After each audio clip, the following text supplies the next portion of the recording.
Hello, Heads Up fans. Welcome to the third video blog episode of Safety in the Movies.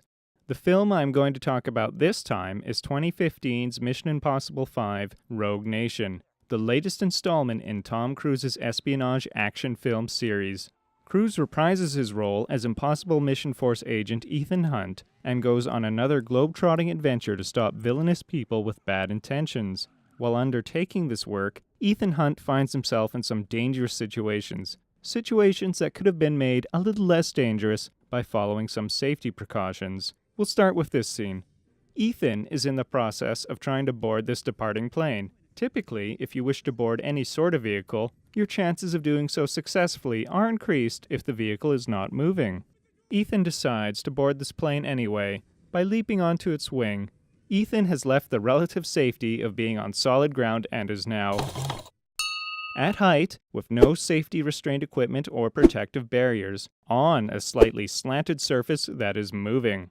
There are also the large spinning propeller blades to contend with. So how could this very dangerous situation have been made safer? We could give him some kind of support harness.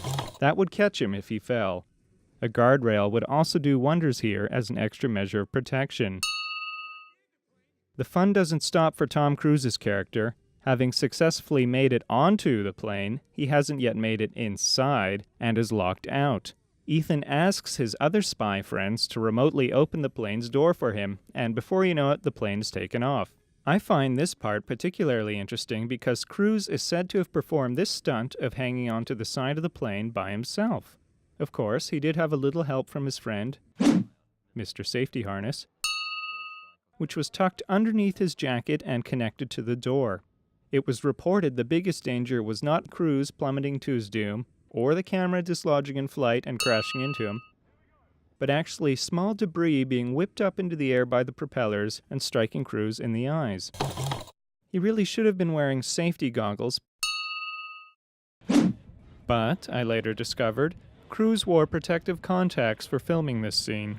Later in the film, there's a high-speed motorcycle chase scene. Ignoring the fact that everyone is going above the speed limit and making unsafe lane changes in a narrow and twisty road, Ethan Hunt is not wearing proper protective gear for this activity. He isn't wearing a helmet or any sort of padded motorcycle clothing, nothing but sunshades, which, to be fair, will protect against dust and dirt getting in his eyes, but if he were to wipe out wearing this non-safety compliant outfit, he runs the risk of the road treating his body like a piece of cheese being grated. According to this motorcycle safety forum I was reading online, the unofficial rule is you will lose 1 millimeter of flesh for roughly every 2 kilometers per hour you're going over 50, if you crash. This is why proper protective gear for motorcycles is important. It'll still hurt if you fall, but you'll stand a greater chance of walking away from the injuries without having your skin shredded to the bone by friction. Ultimately, the lesson to take away from all of this is to treat the vehicles you work with respect, and always operate them safely. Unlike the movies, you don't get a second take. Until next time, work smart, work safe.